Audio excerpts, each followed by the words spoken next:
พวกเจ้าเบิ่งพอเท่าอันนี้พี่น้องที่เราว่าสาวมินตาขี้ตัวหลอกลวงเล่าแล้วบ่เอาเล่ากลายเป็นกระแสข่าวดังอยู่ในโลกโซเชียลภายในตอนนี้พี่น้องหันแหละคอยว่า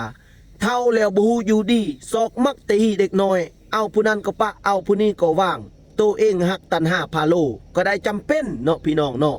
ดำเล็กดำน้อยก็ปล่อยให้เข้าไปซะเนาะเฮามักเด็กน้อยฮักเด็กน้อยเฮาก็ต้องได้ทุ่มเทเนาะห้อมบัดนึงกอดบัดนึงก็ได้ให้เงินให้คำตัวเองมักฮักเข้าจะเอาเข้าหรือว่าเฮามักเข้าเฮาก็ต้องได้ทุ่มเทบ่ว่าแต่เงินคำแก้ว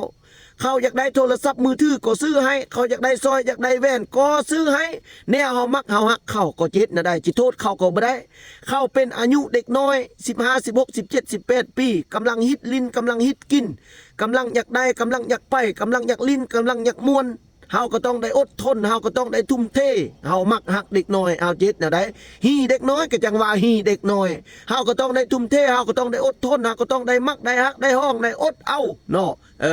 เฮ้อเท่าได้ก็ได้เฮ้อเขาอยากได้เท่าได้เขาอยากเอายังเขาต้องการจิซื้อยังก็ต้องได้จุกได้มอบเสมือถือใส่ก้อยเฮ้ออยากได้ยังก็ซื้อให้แนวเฮามักเฮาฮักเขาได้เจ็ดแนวได้ตามเล็กดำน้อยก็ได้อดทนก็ได้อดเอาเนาะก็บ่ต้องประจานเขาแนวเฮาฮักมักฮักเขาก็คิดว่าเฮาก็เป็นผู้หนึ่งผู้ใหญ่ที่มาจากอเมริกามีเงินอัตราแลกเปลี่ยนตระกูลสูงที่สุดเป็นเงินดอลลาร์เนาะ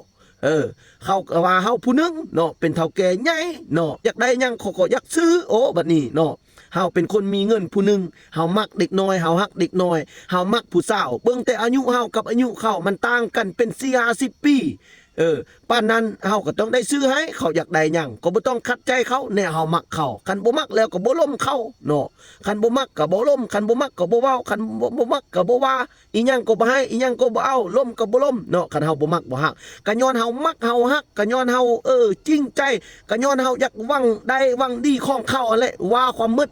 แม่นโตอยากแตบเขาแหละเนาะเฮาจังมักจังฮักเขาแล้วเฮาจังหวังเอาเงินเอาคำเฮาเขาเอาเท่าใดเฮาก็บ่เว้าเขาเอาเท่าใดเฮาก็บ่ว่าเขาสิกินหยังเขาสิซื้อหยังเฮาจังเอาให้ก็ย้อนเฮาอยากแตบเขาหั่นเนาะเว้าความมืดเนาะฉะนั้นแล้วถึงว่าสิสมหวังบ่สมหวังก็อย่าสิ่งที่เฮาเสียไปหั่นก็อย่ามันซะสละเนาะเพราะว่าเฮามักเขาเด้ก็เฮ็ดแนวได้เนาะอันนี้บ่แม่นคอยด่าอันนี้บ่แม่นคอยประจานอันนี้บ่แม่นคอยตั้งเว้าเนาะผู้เฒ่าผู้แก่แต่ละบางบุคคลนี่ให้ฟังเนาะทุกคนเนาะมักเด็กน้อยก็ต้องได้ทุ่มเทเนาะบางคนนี่ก็มีครอบมีครัวยังมืดบ่เป็นห้างบ่เป็นไม้เมียก็ยังมีอยู่ยาวอยู่เฮือนแต่อายุถึงเกษียณแล้วอยากหาความสุขใส่ตัวเองไปมักสาวน้อยหรือว่าจิลิ้นสาวน้อยบางคนก็ลิ้นสู้ลิ้นช่วย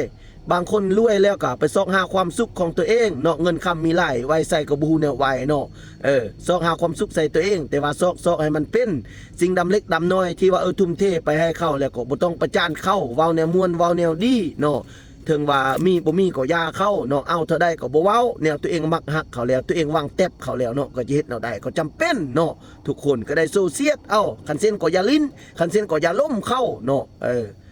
เด้อทุกคนเด้อเอาสำนี้ละเนาะแต่ว่าความสุขของไผของมันคอยก็บ่เว้าอันนี้เนาะแล้วแต่เรื่องเล่าเรื่องไผเรื่องมันเรื่องความสุขของผู้เฒ่าอยู่ของผู้เฒ่าอยู่ผู้หนุ่มอยู่พอผู้หนุ่มแต่ว่าทุกๆคนที่คอยเว้าไปนี่ก็คือเตือนสติแต่ละคนเนาะ